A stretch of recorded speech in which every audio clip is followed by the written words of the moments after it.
15 বছরের পুরনো একটা পাখাকে এস্থেটিক বানানো কি আদৌ সম্ভব? হাই, আমি ডেলাইলা। আমি চ্যালেঞ্জ নিয়েছি আমার স্টোর রুমের মতো দেখতে ঘরটাকে এস্থেটিক রুম বানানো। আজ তারই পার্ট 18।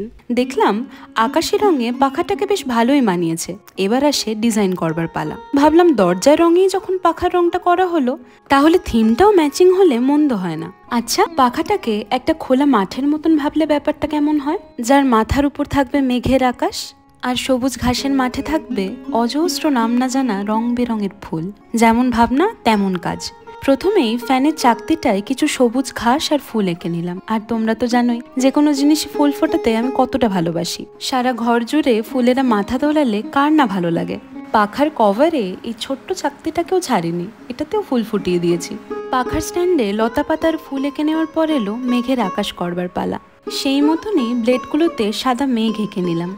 অদ্ভুত লাগে তাই না? ধুলো মেখে ঘরের এক কোণে পড়ে থাকা পাখাটাও আজ অল্প একটু রঙের ছোঁয়ায় কত সুন্দর হয়ে উঠেছে।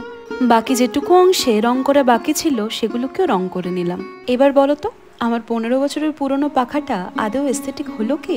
এবার নেক্সট ঘরের কোন জিনিসটার মেকওভার তোমরা দেখতে চাও কমেন্টে জানিয়ে দাও। আর ফলো করতে ভুলো না। টাটা।